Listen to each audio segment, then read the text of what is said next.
मेरी प्यारी गुड़िया। शाम के लगभग 3 बजे थे। रिंकू अपने घर के पिछवाड़े खड़ी थी। उसे अपनी सहेली नीलम की प्रतीक्षा थी, जो उसके साथ खेलने वाली थी। जल्दी ही नीलम आ गई। थोड़ी देर तो दोनों ने कंप्यूटर गेम खेले। फिर दोनों ने निश्चय किया कि डॉल का घर बनाया जाए।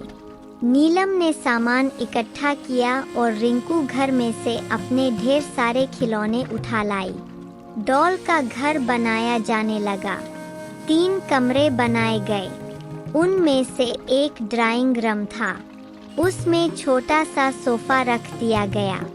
एक मेज पर सुंदर सा गुलदस्ता सजाने के बाद फिर सोने का कमरा बनाया गया। गुड़िया को पलंग पर लिटा दिया गया। उसके पास एक अलमारी और कुछ किताबें रख दी गई। किचन में ढेर सारे बर्तन इधर-उधर बिखेर दिए गए। एक महरी सफाई करने के लिए तैनात कर दी गई। घर के मुख्य द्वार पर एक कुत्ता बैठा दिया गया। फिर दरवाजे से कुछ दूर सड़क बनाकर उस पर इधर-उधर मोटरें, बसें, ट्रक था पैदल चलने वाले यात्री खड़े कर दिए गए। बस हो गया डॉल हाउस तैयार। घर बनाने में दोनों सहेलियां इतनी तल्लीन थी कि उन्हें समय का ध्यान ही नहीं रहा। ध्यान उन्होंने तब दिया जब देखा कि पड़ोस के मकान में खड़ी मोना दोनों को घूर रही है। शाम ढलने लगी थी। घर में से माँ ने दोनों को नाश्ता करने के लिए आवाज दी। दोनों तुरंत घर में चली गई। मोना तो इसी मौके की तलाश में थी। वह पहले भी कई बार रिंकू का डॉल हाउस तोड़ चुकी थी।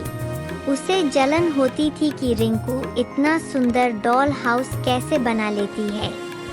नीलम नाश्ता करके अपने घर चली गई। रिंकू जब घर के पिछवाड़े आई तो उसने देखा कि उसका डॉल हाउस टूटा पड़ा है। 1-2 खिलौने भी टूटे हुए हैं। वह समझ गई कि यह काम सिवा मोना के और किसी का नहीं हो सकता है। अपना डॉल हाउस टूटने का उसे बहुत दुरैक हुआ। उसकी आंखों में आंसू आ गए। उसकी घंटों की मेहनत को मोना ने 1 मिनट में बर्बाद कर दिया था। मोना पहले भी कई बार ऐसा कर चुकी थी। वह गुस्से में निश्चय किया कि वह मोना से इसका बदला लेकर रहेगी। अगले दिन मोना सुबह से ही अपना डॉल हाउस बनाने में व्यस्त थी।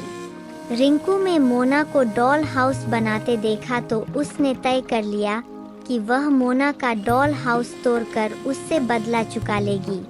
मोना कई घंटों तक अपना डॉल हाउस बनाने में व्यस्त रही। उसके पास उतने अच्छे खिलौने नहीं थे जितने रिंकू के पास थे, इसलिए उसका डॉल हाउस रिंकू के डॉल हाउस के मुकाबले में काम सुंदर था। वैसे मोना ने बड़े चाव और लगन से वह घर बनाया था। घर बना चुकने के बाद वह अपने घर चली गई। उसके अंदर जाते ही रिंकू चुपके से मोना के घर के अहाते में घुसी और उसका डॉल हाउस तोड़कर तुरंत अपने घर वापस चली आई। रिंकू समझ रही थी कि ऐसा करने से उसका कलेजा ठंडा हो जाएगा, लेकिन भला चोरी से किसी की मेहनत बेकार कर देने के बाद किसी को प्रसन्नता हो सकती है। रिंकू की उलझन इतनी बढ़ गई कि दोपहर को उससे खाना तक नहीं खाया गया। वह मेज पर मम्मी और पाप के साथ खाने बैठी तो एक भी कौर गला से उतारना उसके लिए मुश्किल होने लगा। मम्मी ने पूछा, क्या बात है रिंकू? पर वह चुप रही। मम्मी ने सोचा, शायद धूप में देर तक खेलते रहने के कारण रिंकू सुस्त है। वह रिंकू को उसके कमरे में आराम करने के लिए लिटा गई। पर रिंकू तो मोना और उसकी डॉल हाउस के बारे में सोच रही थी। मोना का डॉल हाउस तोड़कर उसे बहुत ग्लानि थी। वह सोच रही थी, क्या हुआ अगर मोना से मेरी नहीं पटती, और फिर बुरे के साथ बुरा करने से लाभ। इसी सोच विचार में रिंकू काफी देर तक करवटें बदलती रही। उधर मम्मी और पाप खाना खाने के बाद अपने कमरे में सो चुके थे। घर में सन्नाटा था। रिंकू धीरे से अपने कमरे से निकलकर मोना के घर के अहाते में गई। अभी भी मोना के घर का पिछला दरवाजा बंद था। मोना का उजड़ा डॉल हाउस मानो रिंकू को घूर रहा था। रिंकू को लगा जैसे डॉल हाउस अभी उठकर कहने वाली है कि मेरा घर तोड़कर तुम्हें क्या मिला। रिंकू ने तुरंत ही डॉल को उठा लिया और उसकी धूल झाड़कर बहुत देर तक उसे प्यार करती रही। मोना कभी सोच भी नहीं सकती थी कि रिंकू उसका डॉल हाउस उजाड़ सकती है। यह एहसास रिंकू को बहुत शर्मिंदा कर रहा था। रिंकू समझ नहीं पा रही थी कि अपने किए का प्रायश्चित कैसे करे। बहुत सोच विचार के बाद रिंकू के दिमाग में एक तरकीब आई। उसने निश्चय किया कि मोना का डॉल हाउस वह अपने खिलौनों से बनाएगी। वह तुरंत अपने घर के पिछवाड़े आई और खिलौने लेकर मोना के घर के अहाते में पहुंच गई। पहले उसने बड़ा सा अहाता बनाया, ड्राइंग रूम बनाया, सोने कमरा बनाया और फिर किचन। सब कुछ वैसा ही जैसा पिछले दिन उसने और नीलम ने बनाया था। एक कुत्ता भी घर की रखवाली पर तैनात कर दिया गया। रिंकू अपने काम में इतनी व्यस्त थी कि उसे समय का अंदाजा नहीं रहा। यहाँ तक कि उसे मोना के वहाँ आने की आहट तक नहीं मिली। जब मोना ने अपने घर का दरवाजा खोला तो देखा कि रिंकू उसके डॉल हाउस के पास कुछ कर रही है। यह देखकर मोना को आश्चर्य हुआ। उसका आश्चर्य तब और भी बढ़ गया जब उसने देखा कि रिंकू अपने खिलौनों से उसका डॉल हाउस बना रही है। मोना सोचने लगी कि उसे जब भी मौका मिलता है तब वह रिंकू का डॉल हाउस तोड़ आती है, और एक रिंकू है जो अपने ही खिलौनों से उसका डॉल हाउस सजा रही है। अब मोना को अपने किए पर पछतावा हो रहा था। वह नाहक ही हर किसी से लड़ती रहती है।